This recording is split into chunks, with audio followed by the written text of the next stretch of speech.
할렐루야. 할렐루야를 우리 체루톤 목사님이 잘하시는데 우리가 성경을 읽다 보면 참 이해가 안 되는 내용들이 생각보다 참 많습니다.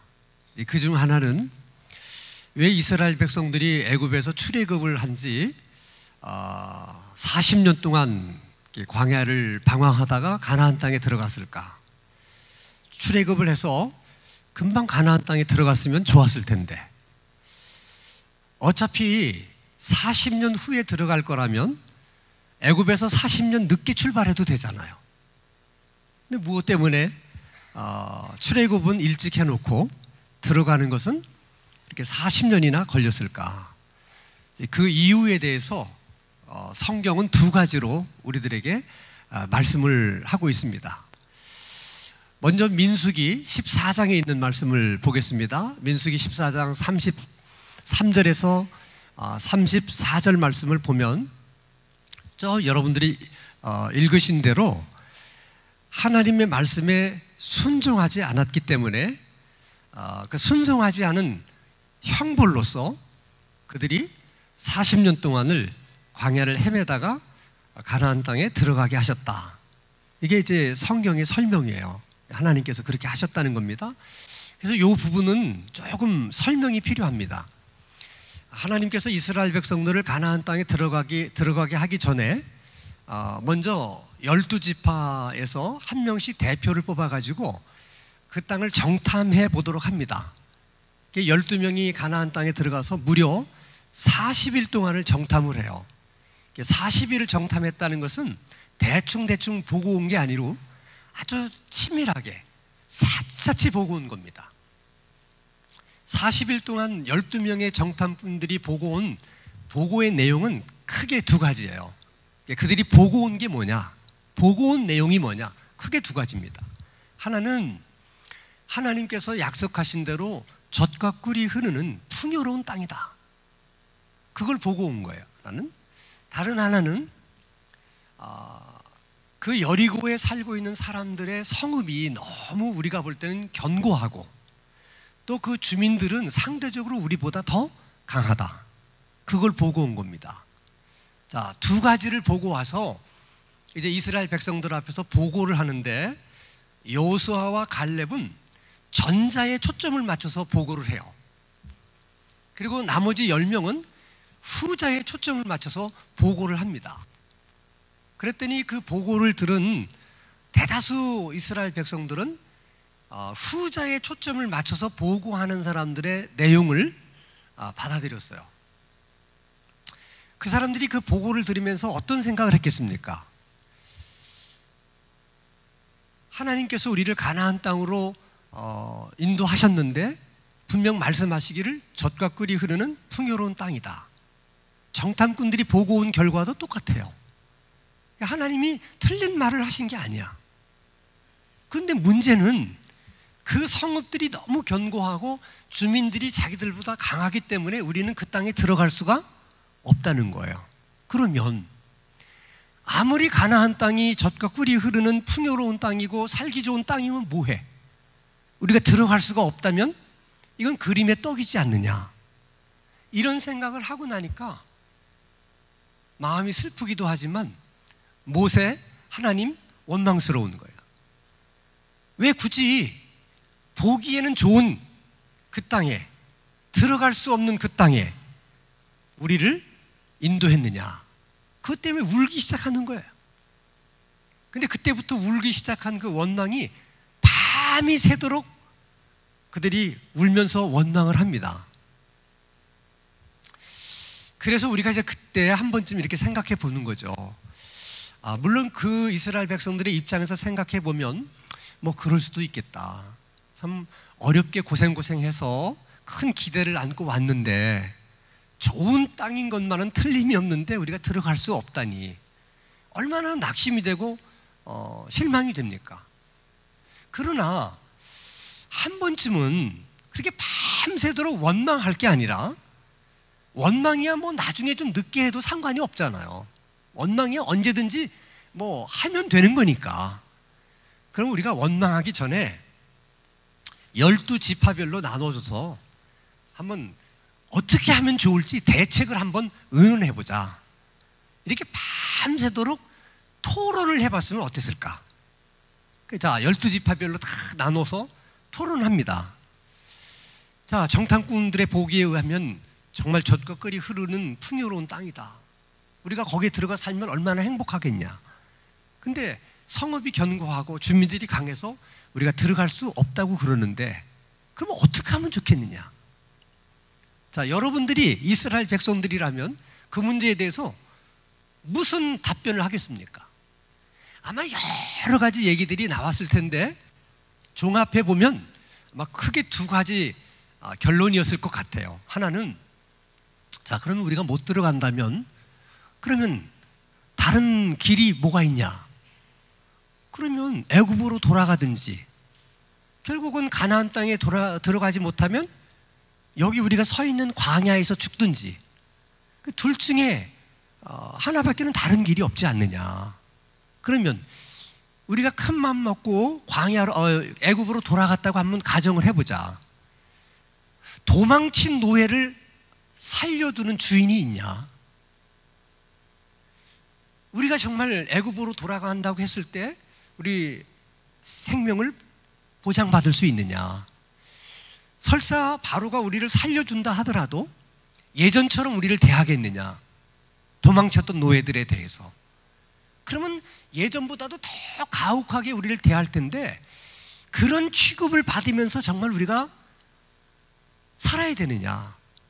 그런 삶을 위해서 우리가 애굽으로 돌아가야 되느냐?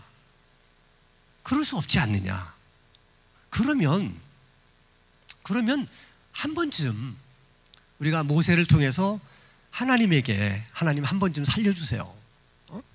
여기까지 와서 생각해 보니까 우리가 가나안 땅에 들어가지 못하면 광야에서 그냥 죽거나, 또 애굽에 들어가서도 도망친 노예라고 죽거나 더 심한 학대를 받을 것 같습니다. 우리가 이러지도 저러지도 못하는데 하나님 살려주세요 하고 마지막으로 한번 하나님께 매달려나 보자. 하나님 앞에 우리가 애원하고 한번 좀 간절하게 우리가 하나님 간구해보자. 이렇게 한번, 그렇게라도 한 번쯤 얘기를 해봤더라면 아마 결론은 완전히 다르게 나왔을 거예요. 또 생각해보면 그런 게, 야, 우리가 출애굽을 할 때 우리가 우리 힘으로 애굽을 탈출한 거냐? 그렇지 않지 않느냐? 하나님의 능력으로 우리가 탈출한 것이고, 홍해바다는 우리 힘으로 걷는 거냐? 하나님의 기적으로 걷는 것이고, 그리고 우리를 잡으러 오는 그 애굽의 병사들, 얼마나 용맹스러운 병사들이냐. 당시 세계에서 최강의 부대들인데 그 부대원들이 우리를 추격해 올 때 그냥 한순간에 쓸어버리신 분이 누구냐? 하나님 아니냐? 그런 하나님이라면 가나안 땅의 저 견고한 성읍, 그 가나안 땅의 강한 주민들이라고 해서 하나님이 한 번에 쓸어버리지 못하라는 법이 어딨냐? 되든 안 되든 우리 한번 하나님께 한번 매달려보자. 이렇게 이야기가 됐다면 아마 이스라엘 백성들의 운명은 달라졌을 거예요. 근데 그들은 이런 과정을 하나도 거치지 않고 그냥 원망하고 울기만 했다는 거예요. 다시 말하면 생각을 해야 될 때 생각을 하지 않은 거예요. 그러니까 그들에게 있어서 가장 큰 문제가 뭐냐? 생각하는 일에 게으른 거야. 여러분, 생각하는 일에 게으르다는 것이 얼마나 큰 죄인 줄을 아셔야 돼. 그때 그들이 이런 과정을 걸치면서 생각을 했더라면 그러지 않았을 거예요. 근데 그들은 생각해야 될 때 생각하지 않고 그냥 원망하고 그냥 운 거야. 근데 이것은 이스라엘 백성들만 그런 게 아니에요. 아담과 이브의 경우도 마찬가지입니다. 자, 아담과 이브에게 마귀가 와서 유혹을 해요. 이 선악과를 따먹으면 너도 하나님처럼 된다. 그럴 때 아담과 이브도 생각하는 과정을 걸쳐야 돼. 아니, 우리 하나님은 저거 따먹지 말라고 그랬는데 지금 나보고 따먹으라고 하는 이 존재는 도대체 어디서 온 존재냐? 하나님은 왜 따먹지 말라고 그러는데 얘는 따먹으라고 그러는 거냐? 그리고 하는 말이 이거를 따먹으면 하나님처럼 된대. 아니 그러면 지가 따먹고 하나님이 될 일이지 왜 나보고 따먹고 하나님이 되라고 그러는 거냐? 이렇게 한 번만 생각을 했더라도 선악과를 따먹지 않을 수 있었다는 거예요. 그러니까 아람에게 있어도 근본적인 죄는 생각이 게으른 거야. 생각을 할 때 생각을 하지 않는 거야. 이거는 여러분 아담과 이브만의 문제도 아니고 이스라엘 백성들만의 문제가 아니고 오늘 우리들의 문제라는 거예요. 우리들도 여러 가지 문제들이 있을 때 생각하는 과정을 걸치면 문제가 많이 해결될 수 있는 것들이 정말 많아요. 근데 생각하는 과정을 거치지 않고 그냥 기분 나쁘면 그냥 본능적으로 생각하고 본능적으로 말해요. 그러니까 그냥 다른 사람 마음 아프게 하는 말, 다른 사람에게 상처 주는 말 아무렇지 않게 막 말을 해요. 그런 게 문제라는 거야, 우리들의 신앙생활을 하는 데 있어서. 그래서 어쨌든 우리는 절대 못 들어간다. 성이 너무 견고하고 주민들이 강하기 때문에. 그날 밤 그렇게 말하면서 울었던 사람들은 하나님이 말씀하십니다. 그것도 믿음이다. 못 들어간다고 밤새 원망하고 운 것도 그것도 일종의 믿음이다. 네 믿음대로 되라. 그래서 그렇게 한 사람들은 한 명도 못 들어갔어요. 못 들어가니까 그들은 광야에서 다 죽어야 돼. 그래서 그들이 광야에서 다 죽는데 걸린 시간이 몇 년이냐? 40년이야. 그래서 40년이 걸린 거예요. 그리고 하나님이 그때 중요한 사실 한 가지를 하나님께서 아셨어요. 그건 뭐냐면 하나님이 선택한 백성들도 훈련이 필요하구나. 훈련되지 않으니까 이렇게 되는구나. 앞으로 이스라엘 백성들이 훈련되지 않은 채 가나안 땅에 들어가면 가나안 땅에 들어가서도 똑같은 생활을 하지 않겠느냐. 그러면 가나안 땅을 차지할 수가 없다. 가나안 땅을 누릴 수가 없다. 훈련해야 된다. 그래서 1세대들은 다 광야에서 죽고 그 2세대들, 그 1세대에서 태어난 2세대들이 하나님 앞에 훈련받는 동안 그 기간이 몇 년 걸렸느냐? 40년 걸렸어요. 그러니까 똑같은 40년이지만 1세대들에게는 하나님의 형벌로서 죽어가는 시간으로서 40년, 2세들에게는 하나님께 훈련받는 기간으로 40년이 걸린 거예요. 자, 그러면 하나님은 그들에게 무슨 훈련을 시켰느냐? 그게 이제 오늘 본문의 말씀의 요지예요. 자, 신명기 8장 2절 3절 말씀을 읽어보면 요지는 딱 두 가지예요. 내가 너희들을 40년 동안 광야의 삶을 살게 한 것은 다른 이유가 아니다.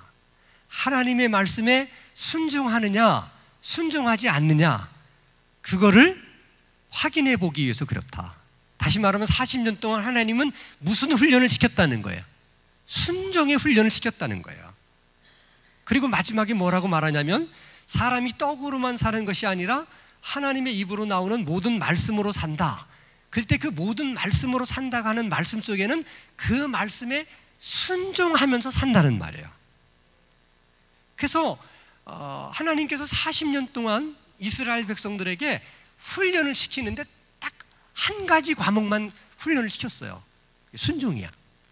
아니 신앙생활을 하는데 뭐 필요한 게 한두 가지가 아니지 않겠습니까? 이런 것도 필요하고 저런 것도 필요하고 많을 텐데 왜 하나님이 굳이 순종의 훈련 하나만 시켰을까?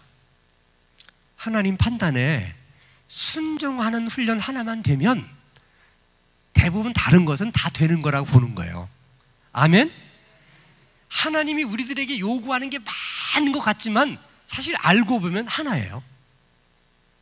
순종하는 거야. 그래서 이스라엘 백성들을 무엇을 가지고 그 순종의 훈련을 시키느냐? 하나는 구름 기둥이고 하나는 만나예요. 자, 구름 기둥의 역할이 뭐냐? 간단합니다. 이스라엘 백성들에게 하나님이 말씀하시기를 구름 기둥이 움직이면 너희도 따라서 움직이고 구름 기둥이 멈춰 서면 너희들도 따라서 멈춰 서라는 거예요. 어떻게 생각하면 순종은 너무 쉬운 거야. 아니 구름 기둥이 가다가 멈추면 그냥 멈추면 되잖아. 뭐가 어려워? 그럼 구름 기둥이 움직이면 그냥 또 움직이면 되잖아. 뭐가 어려워? 정말 하나님이 우리에게 요구하시는 순종은 너무 쉬운 거야. 근데 그게 왜 우리에게 어려우냐? 구름 기둥은 섰는데 나는 계속 가고 싶은 거야. 그러면 순종이 힘들어지는 거예요. 나는 그냥 더 앉아 있고 싶어. 나는 그냥 더 누워 있고 싶어. 근데 구름 기둥은 움직여. 그러면 힘든 거야.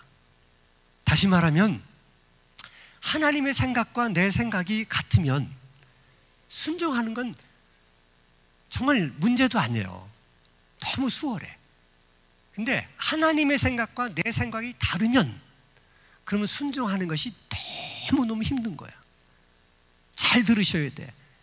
나는 가고 싶은데 구름 기둥이 멈춰 서는 거야. 너무 힘들어. 나는 좀 더 쉬고 싶은데 구름 기둥이 움직이기 시작하는 거야. 너무 힘들어. 그걸 40년 동안 그 이스라엘 백성들의 그 마음을 훈련시킨 거예요. 계속해서. 다른 하나는 만나예요. 하나님이 만나를 주시면서 광야에서는 만나밖에 먹을 게 없어요. 만나를 주시면서 아침에 해가 뜨기 전에 아침 일찍이 하나님이 만나를 주실 거니까 해 뜨기 전에 가서 만나를 가져다가 너희들이 식량으로 써라. 이게 첫 번째. 두 번째는 가서 각자가 자기가 하루 먹을 만큼의 분량만 가지고 와라. 왜냐하면 더 가지고 와도 먹지 않고 남은 것은 다 벌레가 생겨서 먹지 못한다. 훈련을 시켰어요. 세 번째, 안식일 날에는 만나를 주지 않겠다. 그러니까 안식일 전날에는 너희들이 안식일 것까지 그때는 2배씩 준비해오라. 어렵습니까? 하나님의 말씀이 하나도 어려운 게 없어요. 그런데도 여러분 놀라운 것은 꼭 해 뜬 다음에 주스러 간 사람이 있었다는 거야. 여러분이 웃으시잖아 다. 그게 사람이라니까요. 그리고 분명히 하나님이 그렇게 말했는데 자기 먹을 것 이상으로 갖고 와가지고 남는 만나 때문에 벌레가 생겨가서 한두간 너무 힘들었다는 거야. 순종을 안 해.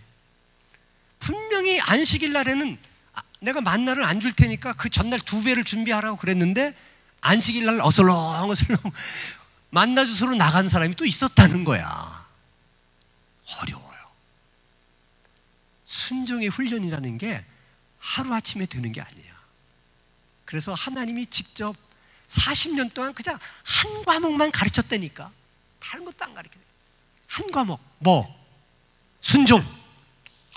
계속 반복해서 40년. 그리고 40년 훈련이 됐다고 생각할 때 그들 이제 가나안 땅에 들어가요. 그래서 가나안 땅을 이제 정복하기 시작합니다. 잘 아시는 것처럼 가나안의 전투가 7년 걸렸어요. 이게 금방 정복한 게 아니야. 그럼 7년 동안 얼마나 많은 전투가 있었겠어요.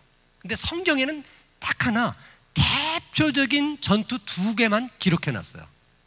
하나는 여리고성 전투고 다른 하나는 아이성 전투예요.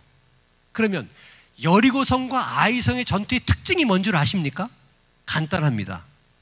여리고성은 하나님의 말씀에 순종했더니 이스라엘이 승리를 했고, 아이성 전투에서는 이스라엘 백성들이 하나님 말씀에 불순종했더니 전쟁에 패배를 했어요.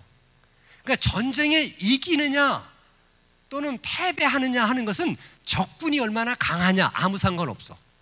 성읍이 얼마나 견고하냐 아무 상관없어. 뭐에 관련이 있는 거야? 그저 순종에만 있는 거야. 순종하면 이기고 불순종하면 패하고. 그거 하나를 가르친 거예요. 가나안 정복하면서 그거 하나만 가르치신 거예요, 하나님이.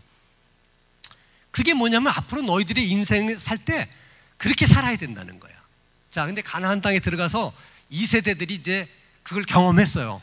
아, 정말 우리가 하나님 말씀에 승리하니까 절대 우리가 무너뜨릴 수 없는 여리고성도 무너뜨렸고 불순종하니까 그 조그마한 아이성 전투에도 우리가 패배를 했다. 그래, 우리가 하나님 말씀에 순종하는 것이 이기는 길, 불순종하면 지는 길 터득을 했어.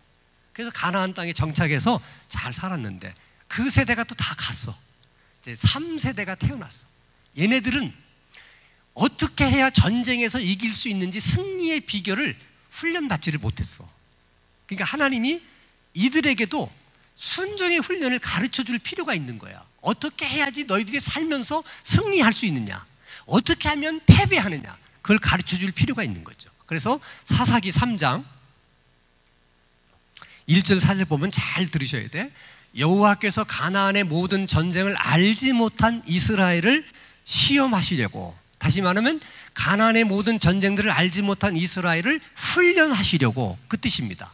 이스라엘 자손의 세대 중에 아직 전쟁을 알지 못하는 자들에게 그것을 가르쳐 알게 하려 하사 하나님께서 남겨두신 뭐가 있었다? 이방 민족이 있었다는 거야. 그러니까 이방 민족들을 하나님이 남겨두신 이유가 뭐냐면 이 이방 민족들이 이스라엘을 공격해가지고 힘들게 해. 힘들게. 그럼 이스라엘 백성들이 뭐 이방 민족이 쳐들어와서 힘들게 하니까 막 하나님 앞에 살려달라고 막 간구하잖아요. 그때 이제 하나님이 뭘 가르쳐 주냐면 너희들이 하나님의 말씀에 순종하면 얘네들이 고분고분해. 니네들이 얘네들을 이길 수가 있어. 근데 너희들이 불순종하면 아무것도 아니었던 얘들이 또 막 일어나가지고 너희들을 힘들게 하고 괴롭게 해. 이걸 가르치는 거야. 어렵지 않아요. 똑같은 과목을 가르쳐요. 근데 2세대들은 그걸 배우는데 40년 걸렸는데 그 3세대들 이후 사사시대에 살았던 사람들은 그걸 배우는데 몇 년이 걸렸느냐? 400년이 걸렸어요. 그 말인즉슨 죄성을 가진 인간은 하나님의 말씀에 순종하는 게 그렇게 어렵다는 거야. 그러니까 여러분 신앙생활을 너무 쉽게 생각하면 안 돼요. 쉬운 게 아니에요. 자, 그러면 아까도 얘기했지만 하나님이 우리들에게 많은 것을 요구하시는 하나님인 것처럼 우리는 생각해요. 하나님은 우리들에게 너무 부담을 많이 주시는 것 같아. 근데 사실은 하나님께서 요구하는 건 하나예요. 간단합니다. 자, 에덴 동산에서 하나님께서 아담에게 요구하신 것이 뭡니까? 에? 선악과를 따먹지 말라. 하나예요, 하나. 더 있으면 얘기해봐, 여러분. 더 있으면 얘기해보라니까. 딱 하나입니다. 하나님이 그 순종하라는 말씀을 우리가 말귀를 못 알아들으니까 이렇게도 말하고 저렇게도 말하고 이렇게 하는 거지, 결과적으로는 그 하나만 요구하는 거예요. 자, 그러면 신명기 10장의 말씀 보세요. 자, 이스라엘 내 하나님 여호와께서 내게 요구하시는 것이 뭐냐? 한 가지예요. 네 하나님 여호와를 경외하며 도를 행하고 사랑하고 마음을 다하 뜻을 다해 네 하나님을 섬겨라. 그거 다 한마디로 얘기하면 하나님 말씀에 순종하라, 그 말이야. 그 말을 저렇게 풀어서 설명하는 거예요. 그런데 하나님이 너희들이 그것을 요구하시는 이유가 있는 거야. 내가 오늘 무엇을 위하여? 내 행복을 위해서 하나님이 순종을 요구하신다는 거야. 다시 말하면 이스라엘 백성들에게 순종을 요구하신 것은 그래야 너희들이 가나안의 전쟁에서 승리할 수 있으니까. 그래서 순종을 요구하는 거야. 그래야 너희들이 가나안을 점령할 수 있다. 그래야 너희들이 승리할 수 있다, 전쟁에서. 그래서 순종을 요구하시는 거예요. 똑같은 논리예요. 우리들에게 순종을 요구하시는 것은 우리의 행복을 위해서 요구하시는 거예요. 그러면 간단합니다. 하나님께 순종하면 이기는 거고, 하나님께 순종하면 행복해지는 거고, 하나님께 불순종하면 지는 거고, 하나님께 불순종하면 인생이 불행해지는 거고. 그럼 여러분, 전쟁이라고 하는 틀이 아니라 이것을 우리들의 삶 속에서 얘기하면 하나님께 순종하면 사업이 잘 될 거고, 하나님 말씀에 순종하면 공부를 잘할 것이고, 똑같은 논리예요. 논리가 똑같다니까. 그래서 여러분, 예수 믿는 사람들은 뭐 하다가 뭐 일을 실패했다든지 뭐 사는 게 좀 뭐 행복하지 않다든지 이럴 때는 물론 그 이유가 많이 있을 수 있겠지만은 가장 먼저 우리가 체크해 봐야 될 것은 내가 하나님 앞에 순종하지 못한 것이 뭐가 있나, 그거 찾아봐야 돼. 꼭 그걸 가장 먼저 그걸 찾아봐야 돼. 그것 때문에 실패한 거예요. 그것 때문에 여러분 행복하지 않은 거야. 그만큼 순종이 중요한 거예요. 그런데 이 순종이라고 하는 것이, 순종을 하면 전쟁에도 승리할 수 있고, 순종하지 않으면 전쟁에 패배하고, 또 하나님 말씀에 순종하면 행복해지고, 또 순종하지 않으면 불행해지고, 이 사실을 하나님 말고 누가 가장 잘 아느냐? 마귀가 가장 잘 알아요. 그래서 마귀는 우리가 이기는 꼴을 못 봐요. 우리가 행복해지는 꼴을 못 봐. 그래서 어떻게 해서든지 우리를 패하게 만들려고 그래. 사업에서도 패하고, 직장 생활에서도 패하고, 인간관계에서도 패하고, 신앙생활에서도 패하고, 다 패하게 만들고 싶어요. 그래서 결과적으로 우리의 인생을 불행하게 만들고 싶어 하는 거야, 마귀는. 그래서 마귀는 우리들에게 어떤 마음을 주겠어? 순종하지 못하게 하는 마음을 줘요. 근데 순종하지 못하게 하는 마음을 어떤 식으로 주느냐? 순종이라고 하는 것을 굉장히 부담스럽게 우리에게 그런 느낌을 주는 거예요. 순종 그러면 뭔가 굉장히 부담스러워. 또 순종 그러면 뭔가 손해를 볼 것 같아. 순종하면. 그런 부정적인 생각과 마음은 내가 만들어낸 마음이 아니야. 누가 준 마음이라고? 마귀가 주는 마음이에요. 그것 때문에 많은 사람들이 순종을 못하는 거야. 그 두려움 때문에. 그래서 여러분들이 순종을 하려면 생각부터 바꿔야 돼. 따라서 합시다. 순종하면 승리하고, 불순종하면 패배한다. 순종하면 행복하고, 순종하지 않으면 불행해진다. 이걸 우리의 머릿속에 넣어야 돼. 이 생각을 바꿔야 돼. 완전히 이 생각을 바꿔야 돼. 자, 그리고 나서 우리가 한 가지 또 이제 짚고 넘어가야 될 문제가 있는데, 우리 마태복음 7장 21절 말씀을 한번, 이것은 너무 중요한 말씀이니까 다 한번 같이 크게 읽겠습니다. 시작.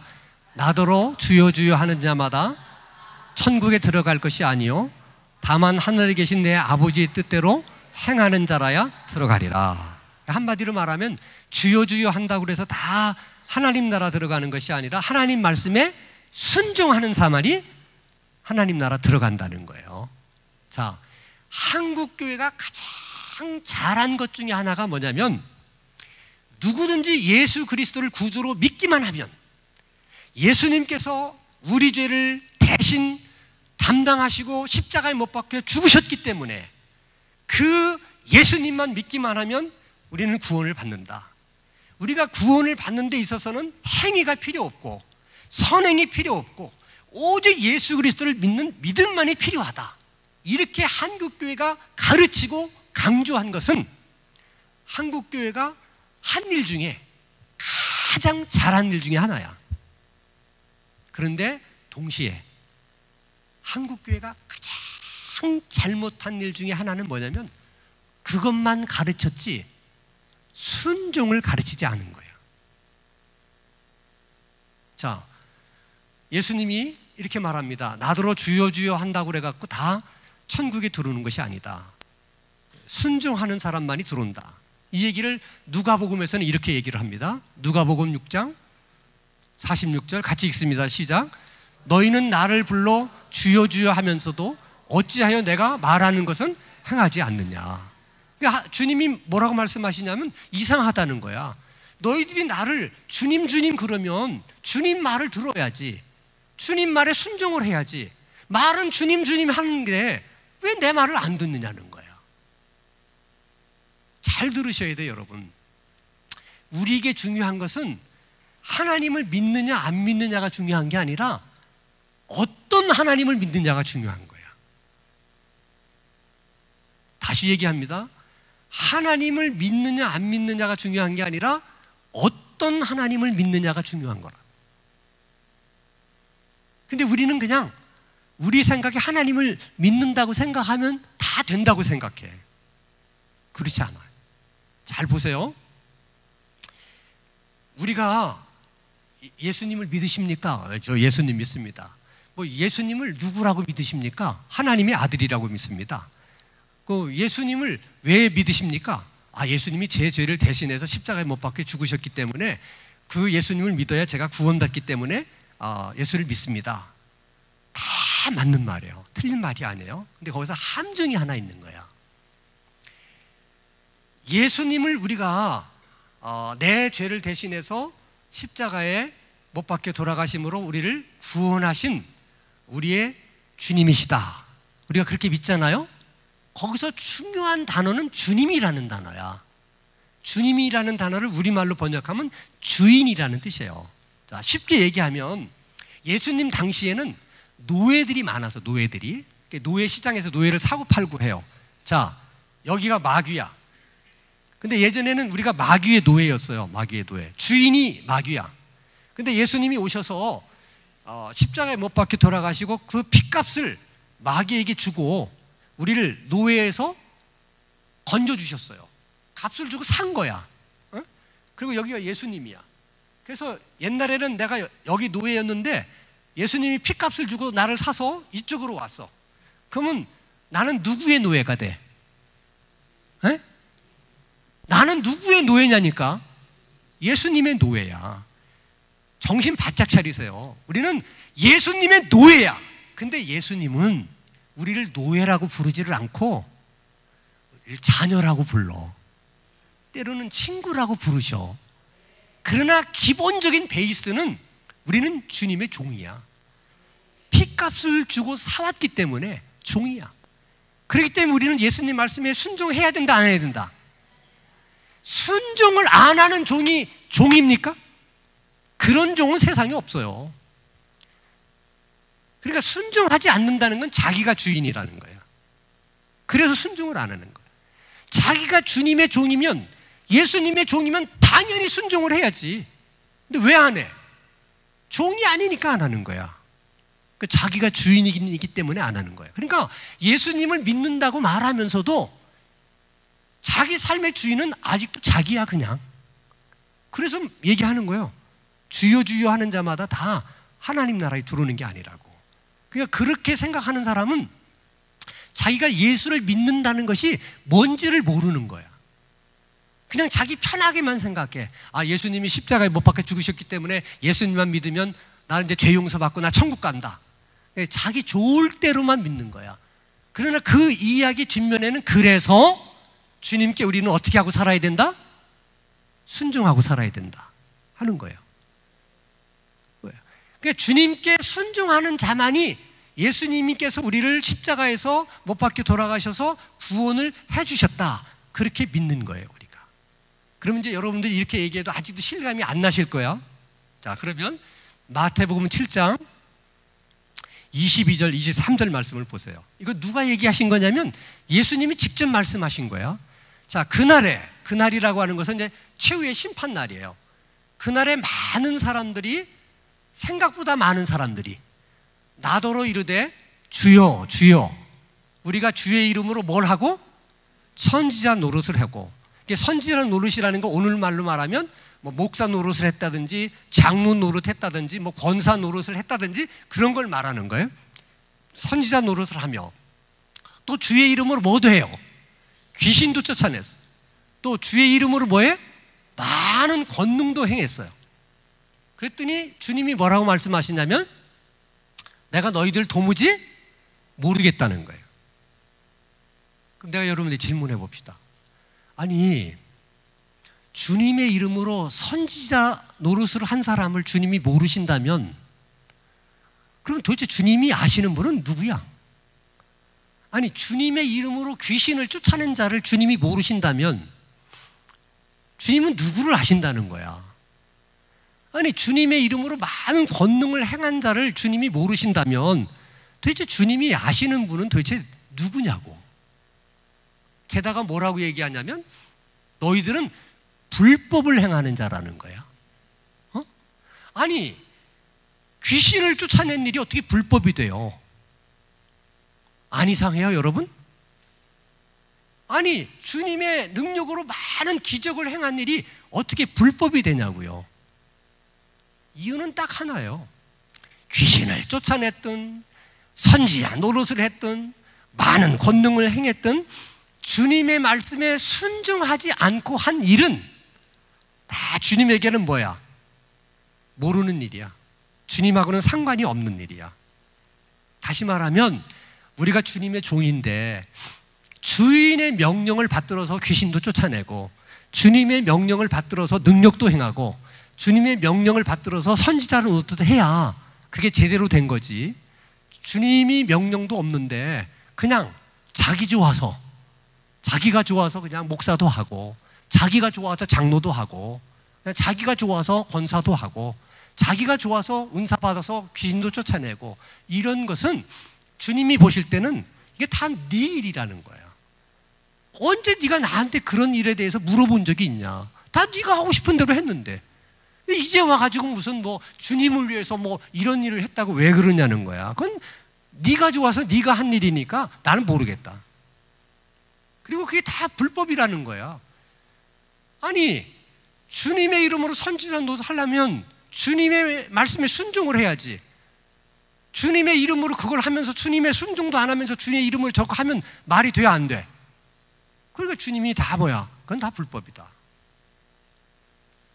놀라운 것은 주님이 뭐라 하냐, 그날에 적은 사람이 많은 사람이, 네? 다시 한번 물어봐요. 그날에 적은 사람이 많은 사람이, 많은 사람들이 그 나라에 와서 그렇게 할 거라는 거예요, 주님께서. 그러니까 여러분, 우리가 정신을 똑바로 차려야 돼요. 그러니까 그날에 많은 사람들이 저렇게 될 수 있어요. 우리들이 크게 착각하는 것 중에 하나는 뭐냐면, 일이 하나님의 일이냐 아니냐, 우리에게는 그것만 중요해. 그래서 그것이 하나님의 일이면 다 하나님을 영화롭게 하는 일이라고 생각하고 다 좋은 일이라고 생각해. 우리는 그 일을 주님이 원하시느냐 원하시지 않느냐는 한 번도 묻지도 않고 관심도 없어. 그냥 우리가 판단해서 이건 주님의 일이다, 오케이, 그러면 이건 주님이 좋아하시는 일이야. 정말 그러느냐? 그렇지 않아요. 그랬더라면 주님이 저런 말씀을 하실 리가 없어. 예를 들어 봅시다. 자, 사도 바울이 선교를 할 때 아시아 지역에서 계속 선교를 하고 싶었어요. 근데 성령의 생각은 아니야, 넌 유럽에 가서 선교를 해야 돼. 그래서 아시아에서 선교하는 걸 막으셨어요. 여러분, 하나님의 일 중에서 복음을 전하는 일만큼 중요한 일이 어디 있어? 그래 안 그래? 아니, 근데 그렇게 하나님의 일 중에 가장 중요한 일, 복음을 열심히 전하는데 그걸 성령이 막으신다는 게 말이 돼요 안 돼요? 좀 얘기 좀 해봐요. 말이 안 되잖아. 아니, 마귀가 그걸 막았다, 그건 말이 되지. 아니, 하나님이 가장 기뻐하시는 일인 복음을 전하는 일을 하는데 성령이 그걸 막으신다는 게 말이 되냐고. 안 되지. 그런데 바울이 어떻게 하느냐? 성령께서 여기서 복음을 전하는 것 자체를 성령이 막으시는 게 아니라 여기서 복음 전하는 것보다 유럽에 가서 복음을 전하라고 나에게 여기서 복음 전하는 것을 그만하라고 말씀하시는구나. 금방 깨달았어요. 순종해서 어디로 가? 유럽으로 갔어요. 자, 만약입니다. 이건 만약이야. 사도 바울이 성령께서 그렇게 막으시는데, 자꾸 왜 막으세요? 내가 지금 열심히 복음 전하고 있는데, 이거 내 일을 합니까? 지금 내가 복음 전하고 있는데, 하고 열심히 아시아에서 복음을 전했다고 한번 가정해 봅시다. 그럼 어떻게 되는 거야? 젖장나는 거야. 사도 바울도. 그날에 내가 주님의 이름으로 얼마나 많은 복음을 전했는데요, 이 얘기 하는 거라니까. 똑같은 얘기라니까요. 그런 일들이 여러분 교회 안에서 얼마나 많이 이루어지고 있는지 몰라요. 그래서 내가 저도 이제 목회를 얼마 남겨두지 않았는데 하나님 앞에 늘 죄송하게 생각하는 게, 저도 여러분 예수님만 믿으면 여러분 구원 받습니다. 다른 행위가 필요 없습니다. 어떤 인간의 노력도 필요 없습니다. 여러분, 예수님이 여러분을 위해서 십자가에서 피 흘려 돌아가신 것, 그 사실을 믿으시고 그 예수님을 구주로 영접하십시오.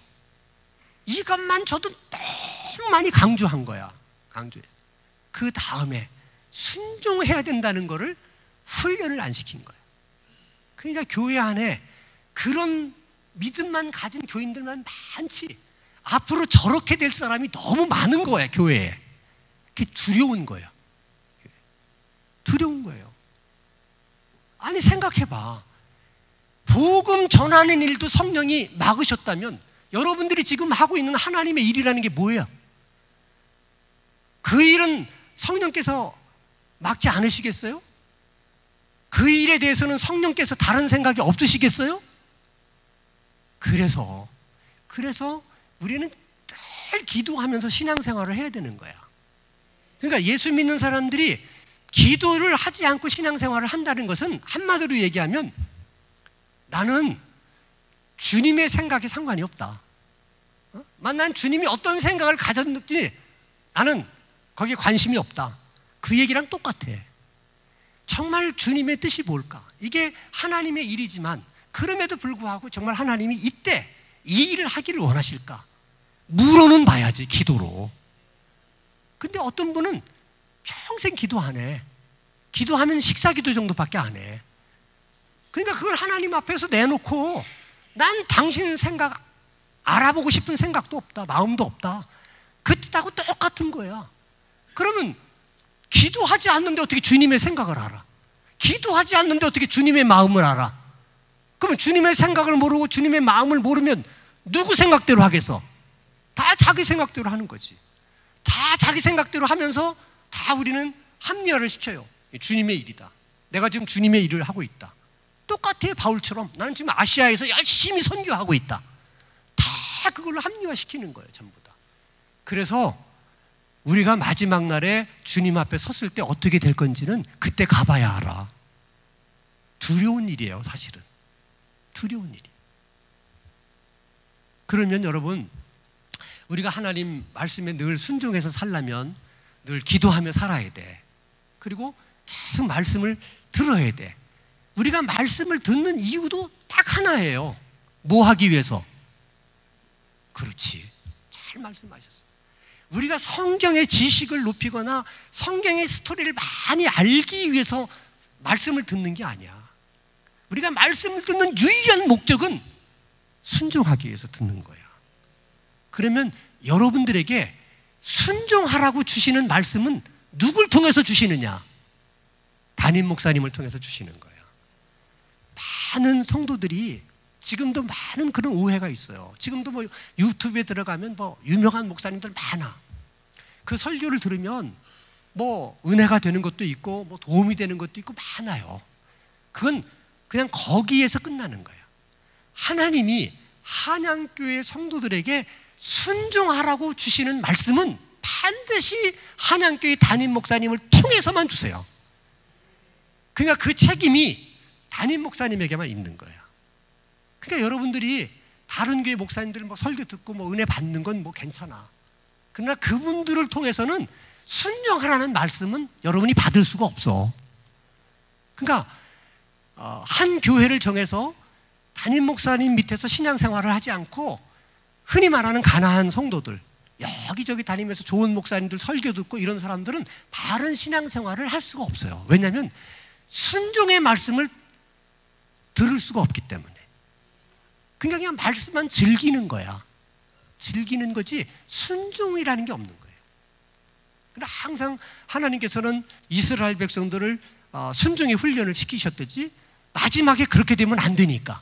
그러니까 담임 목사님을 통해서 계속해서 순종하라는 말씀을 주시는 거야. 그럼 우리는 어떻게 해야 돼? 순종해야 돼. 하나님이 요구하시는 게 많은 게 아니라니까요. 뭐만 요구하신다? 순종만 요구하시는 거예요. 그 하나만 잘하면 대부분 다 되는 거예요, 신앙생활에서. 그래서 담임 목사님이 소중한 거야. 왜? 그분을 통해서 하나님이 우리에게 순종해야 될 말씀을 주시니까. 그럼 담임 목사님으로부터 말씀을 받으면 순종하면 돼. 따라서 합시다. 말씀을 듣고 순종하면 인생이 행복해지고 사업이 잘 되고 공부도 잘 되고 가게도 잘 되고 모든 것이 잘 된다. 아멘. 이게 하나님을 믿는 백성들에게 주신 원리야. 근데 왜 우리가 이걸 못 누리느냐? 아까도 얘기했지만 우리가 그렇게 되는 것을 싫어하는 악한 영이 있어서 자꾸 우리에게 부정적인 생각을 주는 거야. 담임 목사님에게 순종하는 거는 뭐 같고, 그런 마음이 자꾸 부담스러운 마음 주는 거야. 자꾸 이렇게 대들고 싶은 마음 준다든지, 약간 순종할 수 없는 여러 가지 이유들을 만들어 가지고 마귀가 계속 그걸 우리 마음속에 심어줘. 근데 이유야 어쨌든 간에 나중에 알고 보면 뭐냐면 순종하지 못하게 만든 것 뿐이야. 그러면 순종하지 않으면 어떻게 되느냐? 말씀 그대로야. 인생이 그때부터 안 돼. 꼬이고 패하고. 만약에 불순종했는데도 인생이 잘 된다, 그건 마귀가 복 준 거야. 그거는 나중에 더 큰 화가 와요. 그러니까 그걸 두려워할 줄 알아야 돼. 내가 순종도 하지 않았는데 사업이 막 잘 돼. 그건 두려워해야 돼. 이러다가 큰일 나겠구나, 이런 생각을 가져야 돼. 진정으로 하나님께서 우리에게 주시는 참 복은 말씀에 순종하는 자에게만 주시는 복이야. 바라기는 우리 한양교회 성도님들이 이제부터라도 순종의 훈련을 잘 받으셔서 마태복음 7장 그날에 가서 주님으로부터 저런 말 듣지 않고 다 칭찬 들을 수 있는 그런 성도님들이 되시기를 주의 이름으로 축원합니다. 고마우신 하나님, 오늘 한양교회 행정위원회 주관으로 헌신 예배를 드리면서 하나님이 우리에게 요구하시는 것이 많은 것이 아니라 그저 순종하라고 요구하시는 그 한 가지 우리 마음속에 깊이 담게 해주시고 순종을 잘 훈련할 수 있는 우리가 되게 하여 주시옵소서. 이스라엘 백성들은 40년 순종 훈련했음에도 그 순종을 제대로 배우지 못해서 어려움 겪을 때가 많아. 사사시대의 이스라엘 백성들은 400년을 훈련했음에도 훈련되지 못해서 어려움을 겪었는데, 이렇게 순종을 배우는 것이 때로는 우리에게 정말 힘들고 어려운 일일 수는 있지만, 그러나 순종은 제대로 배운 자에게는 순종하는 것만큼 쉬운 일이 없고 순종하며 예수 믿는 것만큼 쉬운 일이 없는 것을 믿습니다. 순종하는 일이 우리에게는 쉬운 일이 되게 하여 주시옵소서. 예수 그리스도 이름으로 기도하옵나이다. 아멘.